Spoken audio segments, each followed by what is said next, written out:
সংবাদে আপনাকে স্বাগতম। শুরুতেই সংবাদ শিরোনাম, এরপর বিস্তারিত।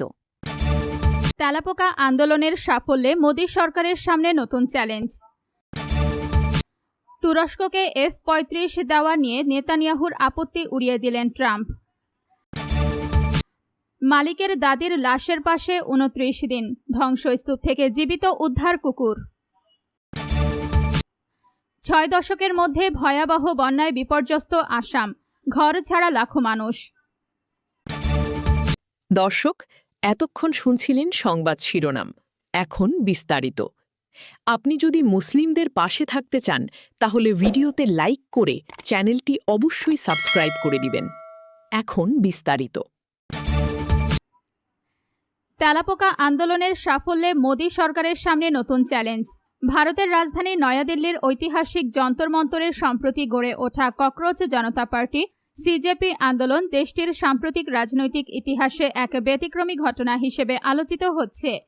মাত্র 8 সপ্তাহের আন্দোলনের মধ্যেই কেন্দ্রীয় সরকারকে শিক্ষামন্ত্রী ধর্মেন্দ্র প্রধানের পদত্যাগে বাধ্য করার ঘটনাকে অনেক বিশ্লেষক তরুণদের বড় রাজনৈতিক সাফল্য হিসেবে দেখছেন। তাদের মতে এই আন্দোলন প্রধানমন্ত্রী নরেন্দ্র মোদীর সরকারের জন্য ভবিষ্যতে আরও বড় চ্যালেঞ্জের ইঙ্গিত দিচ্ছে। দিল্লির যন্তর মন্তর বহু বছর ধরেই রাজনৈতিক প্রতিবাদের নির্ধারিত স্থান, তবে এত অল্প সময়ে সামাজিক যোগাযোগ মাধ্যম ভিত্তিক একটি আন্দোলন সংগঠিত হয়ে সরকারকে নীতিগত ছাড় দিতে বাধ্য করবে, এমনটি আগে দেখা যায়নি। আন্দোলনের প্রতিষ্ঠাতা অভিজিৎ দীপকে যুক্তরাষ্ট্রের বোস্টনে পড়াশোনা করার সময় ভারতের প্রধান বিচারপতি সূর্যকান্তের একটি মন্তব্যকে কেন্দ্র করে ককরোচ জনতা নামটি সামনে আনেন। অভিযোগ রয়েছে, বিচারপতি বেকার তরুণ ও আন্দোলনকারীদের পরজীবী ও তেলাপোকা বলে উল্লেখ করেছিলেন। সেই মন্তব্যকে ব্যঙ্গাত্মক প্রতীকে পরিণত করে সামাজিক মাধ্যমে দ্রুত জনপ্রিয়তা অর্জন করে আন্দোলনটি। পরে 6 জুন দিল্লির যন্তর মন্তরে এর আনুষ্ঠানিক কর্মসূচি শুরু হয়। তুরস্ককে F-35 দেওয়া নিয়ে নেতানিয়াহুর আপত্তি উড়িয়ে দিলেন ট্রাম্প। এয়ারফোর্স ওয়ানে সাংবাদিকদের সঙ্গে আলাপকালে ট্রাম্প ইসরায়েলের প্রধানমন্ত্রী বেনিয়ামিন নেতানিয়াহুর আপত্তি প্রত্যাখ্যান করেন। তিনি তুরস্ককে যুক্তরাষ্ট্রের অসাধারণ মিত্র হিসেবে উল্লেখ করে বলেন, আঞ্চলিক বিভিন্ন ইস্যুতে, বিশেষ করে সিরিয়া প্রসঙ্গে আঙ্কারা ভালো ভূমিকা পালন করেছে। খবর ইয়েনি সাফাক এর। ট্রাম্প বলেন, তুরস্ক হয়তো ইসরায়েল বা নেতানিয়াহুর বড় সমর্থক নয়, তবে যুক্তরাষ্ট্র ও তুরস্কের সম্পর্ক এখনও শক্তিশালী রয়েছে। তিনি ইঙ্গিত দেন যে তুরস্কের কাছে F-35 যুদ্ধবিমান বিক্রির বিষয়টি পুনর্বিবেচনা করা হতে পারে। মার্কিন প্রেসিডেন্ট ডোনাল্ড ট্রাম্প সম্ভাব্য F-35 যুদ্ধবিমান বিক্রি নিয়ে তুরস্কের বিরুদ্ধে ইসরায়েলের আপত্তিকে গুরুত্ব না দিয়ে বলেছেন, যুক্তরাষ্ট্র কোন দেশকে কি প্রতিরক্ষা সরঞ্জাম বিক্রি করবে তা কোনো বিদেশি নেতা নির্ধারণ করতে পারেন না। আঙ্কারায় অনুষ্ঠিত ন্যাটো সম্মেলনের সময় ট্রাম্প জানিয়েছিলেন, তুরস্ককে আবারও F-35 কর্মসূচিতে অন্তর্ভুক্ত করার বিষয়টি তিনি অবশ্যই বিবেচনা করবেন। উল্লেখ্য, 2019 সালে রাশিয়ার তৈরি S-400 ক্ষেপণাস্ত্র প্রতিরক্ষা ব্যবস্থা কেনার কারণে তুরস্ককে F-35 কর্মসূচি থেকে বহিষ্কার করে যুক্তরাষ্ট্র। ওয়াশিংটনের দাবি ছিল, S-400 ব্যবস্থা F-35 যুদ্ধবিমানের নিরাপত্তার জন্য ঝুঁকি তৈরি করতে পারে।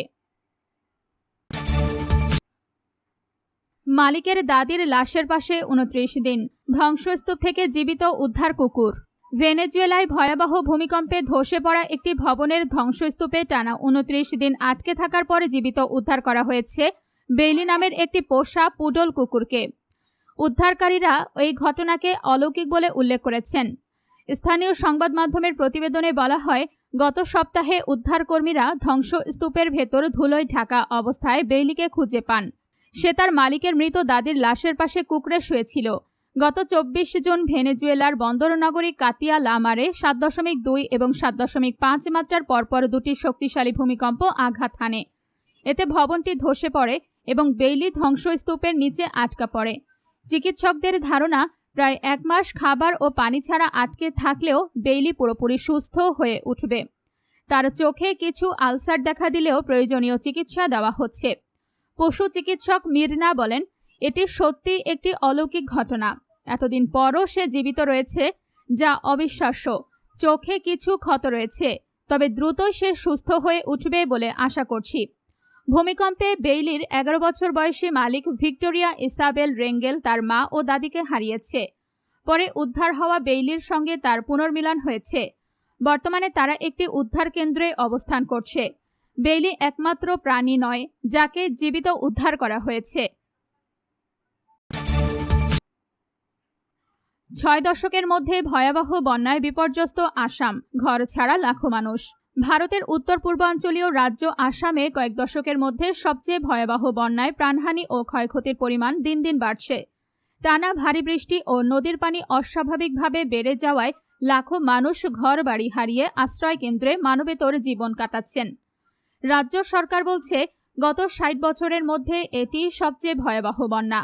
আসামের জোরহাট জেলার 18 বছর বয়সী সালিনে পাত্র জানান, 19 জুলাই সকালে বৃষ্টি দেখলেও তিনি কল্পনাও করতে পারেননি কয়েক ঘন্টার মধ্যেই তার পরিবারের সবকিছু ভেসে যাবে। দুপুরের দিকে হঠাৎ পানির তীব্র স্রোত ও মানুষের চিৎকার শুনে তিনি বৃদ্ধ বাবা মা ও ছোট ভাইকে নিরাপদ স্থানে সরিয়ে নেন। পরে কিছু জিনিসপত্র উদ্ধার করতে বাড়িতে ফিরে গেলে দেখেন পুরো ঘরটি স্রোতে ভেসে গেছে। বর্তমানে একটি ত্রাণ কেন্দ্রে অবস্থান করা সালিনে বলেন, আমাদের টেলিভিশন, আলমারি, সোফা কিছুই অবশিষ্ট নেই। এমনকি পানি খাওয়ার একটি গ্লাসও উদ্ধার করতে পারিনি। এই বন্যা আমাদের সবকিছু কেড়ে নিয়েছে। আসামে প্রতি বছরই বন্যা দেখা দিলেও এবারের পরিস্থিতি ছিল সম্পূর্ণ ভিন্ন। ভারতের জাতীয় বন্যা কমিশনের তথ্য অনুযায়ী রাজ্যের প্রায় 40% এলাকা বন্যাপ্রবণ। হিমালয় থেকে নেমে আসা ব্রহ্মপুত্র নদ ও এর অর্ধশতাধিক উপনদী বর্ষাকালে অতিরিক্ত পানিতে ফুলে ফেঁপে ওঠে। জলবায়ু পরিবর্তনের প্রভাবে অতিবৃষ্টি, উজানে বন উজাড় এবং পুরনো বাঁধের দুর্বলতা পরিস্থিতিকে আরও ভয়াবহ করে তুলেছে বলে মনে করছেন বিশেষজ্ঞরা।